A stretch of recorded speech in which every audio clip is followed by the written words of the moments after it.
कहना चाहती हूँ बहुत प्यार के साथ। हाँ बिल्कुल प्यार के साथ दीजिए जवाब। आप तो लखनऊ से है ना? बिल्कुल, और मैं भारत से हूँ और सबसे पहला चीज मैं प्रेम की भाषा समझती हूँ, तो यूनिटी ऑफ कंट्री जो हमें समझ रहे थे उसके एक माध्यम से मैं बताना चाहती हूँ, क्योंकि लिखा मैंने ही है। हाँ। तो मुझे आइडिया नहीं था, लेकिन गलतियाँ हो सकती हैं। कोई बात नहीं, आप बोलिए, आप पहले ही कह रही हैं, आप तो बहुत विनम्र हैं। ओके। आओ हम सभी एक गीत लिखें, गीत में सारी वो रीत लिखें। आओ हम सभी एक गीत लिखें, वाह। दिए से दिया जलाकर रोशन जहां को कर सके। वाह। इंसानियत हो धर्म सभी का एक ही नारा रहे। हिंदू मुस्लिम सिख ईसाई एक माँ के पुत्र हैं भाई। हिंदू मुस्लिम सिख ईसाई एक माँ के पुत्र हैं भाई। जाति तोड़ो ये युद्ध छोड़ो, छोड़ो भेद भाव तुम। इंसानियत हो धर्म सभी का एक ही नारा हो। आओ हम सभी एक गीत लिखें। वाह क्या बात है। जनता के बीच में बहुत सारे लोग मिलते, मैं आगे, तुम भी कवि हो क्या? है कवि नहीं हो तो बैठो। हम तो सोचा कवि हो तुम। हमें देखा कि हो सकता कभी एक कवि को देख के दूसरे कवि को बड़ी जबरदस्त कविता याद आती है। मैं बोलो, बिल्कुल बोलो, भी मैं आता हूँ, 2 मिनट रुको जी। यकीनन 1 minute, very quick and then वो जी। पहला इन्होंने कहा कि क्या भाजपा वाले सब हरिश्चंद्र हैं, तो ये तो मान ही गए कि ये हरिश्चंद्र नहीं है। दूसरा, मैं कह रहा हूं ना, 11 साल में एक नेता के ऊपर, फिर से कह रहा हूं, 11 साल में भारतीय जनता पार्टी के किसी एक नेता के ऊपर किसी एक प्रोजेक्ट में आपने कमी नहीं निकाल पाए। जो बेमानी रोज निकाली जाती थी, जो रोज हर प्रोजेक्ट के अंदर, हर ऑर्डर के अंदर जो आप लोग खाते थे, वो आज आपका बंद है। दूसरा चीज, आपने कहा मौसेरे भाई, तो बगल में खड़े हैं ना दोनों लोग। ठीक ठीक। अभी सुनिए, अरे सुन लीजिए अवस्थी जी, अभी आप कह रहे थे भाई 11 साल से आप ही सत्ता में हैं और आप ही कह रहे हैं कि कहीं बताओ। अरे हम तो बता रहे हैं, लेकिन ईडी तो नहीं सुन रही है। वो तो आपको ये तभी तो कहा चोर चोर मौसेरे भाई। भाई आप पे इसीलिए तो नहीं किया। आप अखिलेश जी की सरकार तो कोर्ट में जा सकते थे, और आपकी जब सरकारें थी तब हम कोर्ट में गए थे और आपके ऊपर AG, 2G, 3G, 4G हर जी में। योगी जी की सरकार दूसरे टर्म में चल रही है और प्रधानमंत्री जी के भी 12 साल हो गए हैं, और इन्होंने बताइए कभी रिवर फ्रंट गए, कभी कहीं गए, बेचारे कुदाल लेते घूमते रहे। अखिलेश जी की सरकार पर, सपा सरकार पर एक भी आरोप आज तक साबित नहीं हुआ। बताइए। हमको तो मालूम है, हम बताएंगे नहीं, लेकिन हाँ मैं जानता हूँ। फिर आप नहीं ये कहते हैं नहीं अब मैं ये क्यों बताऊं कि कौन सा फ्रंट था, कौन सा था, और कौन सा रिवर था, कौन सी नदी थी, मैं क्यों बताऊं? सीधा बोल दो गोमती। नहीं बोल दो खनन घोटाला। नहीं ये तुम नकल कर रहे हो। ये ना तुम बोलो अपने मुद्दे पे आओ, मुद्दे पे आओ। देखिए प्रतीक जी, रह के बदलते हैं दिन रात नए चोले, अंदर से बड़े जालिम ऊपर से बड़े भोले। बड़ा प्यार आ रहा है शंकराचार्य जी पर।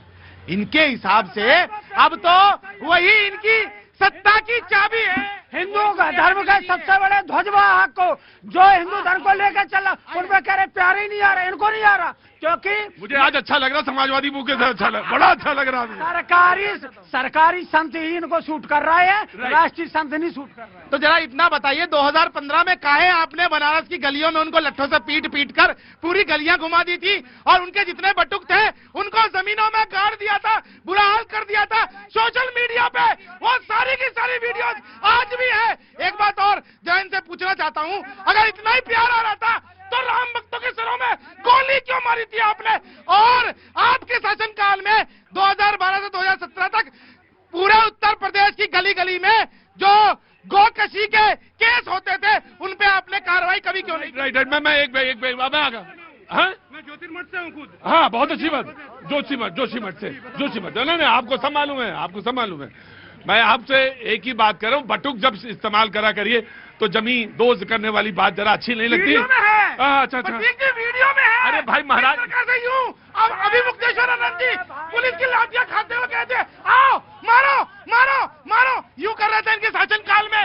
और एक बात बता दूं मैं आपको, देखिए ये राजनीति कर रहे हैं, बहुत स्पष्ट है आपके। ठीक है, सुनिए 20 सेकंड दे दीजिए। माघ मेले में कभी किसी पेशवाई को निकालने की कभी कोई पद्धति नहीं रही है, केवल कुंभ अर्ध कुंभ रही है। इनसे पूछना चाहता हूं, यदि मौनी अमावस्या पे टेकन योर पॉइंट, डिबेट कहां से शुरू हुई थी, कहां पहुंच गई? हाँ जी, अभी इनसे पूछ देंगे कि बटुक किसे कहते तो बता नहीं पाएंगे, खम उछल कूद कर रहे हैं। आपको मालूम है सर? एक बात बताइए, सारी परंपराएं सत्ता पर अगर प्रश्न उठा दिया तो आप लोग इतने सनातन धर्म के विरोधी हो गए कि उनको पीटने लगे, उनका अपमान कर देंगे, कैसे अपमान कर देंगे? एक डिग्री दिखा पाई, डिग्री दिखा पाई, 2015 में क्या किया था? डिग्री कहाँ, क्यों मारा था? डिग्री कहाँ है? डिग्री बता, प्रधानमंत्री जी की। राइट, मैं कांग्रेस आराम से। ज्योतिर्मठ से है? कहाँ से? मैं बद्रीनाथ प्रॉपर ज्योतिर्मठ से है। क्या नाम है सर आपका? मेरा नाम सुखदेव सिंह है, the land of God, Uttarakhand से हूँ, ज्योतिर्मठ से। जो बहुत बहुत आपका स्वागत है, आपका सर बहुत बहुत स्वागत है।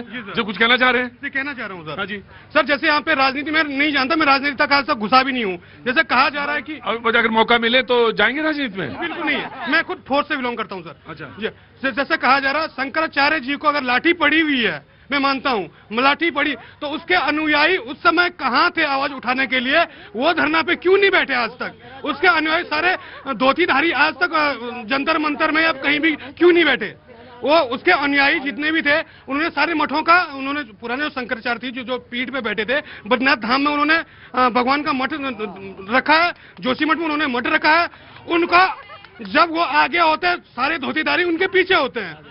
आज उनपे लट पड़ी। राइट। मैं बहस कुछ और हो रही थी, डिबेट कहीं और पहुंच गई। मैं आ रहा हूँ, फैज साहब रह गए। जी आइए फैज, आ रहा हूँ। अरे ऑडियंस ही तो बोल रहा था, और कौन ऑडियंस से नहीं बोल रहा था? हाँ जी, आराम से जी। बिस्मिल्लाहिर्रहमानिर्रहीम। भारत माता की वंदे। देखिए भैया, बात ये हो रही है कि संवैधानिक पदों का अपमान किया जा रहा है, या उनकी महिमा को कम किया जा रहा है, या उनकी गरिमा को कम किया जा रहा हूं।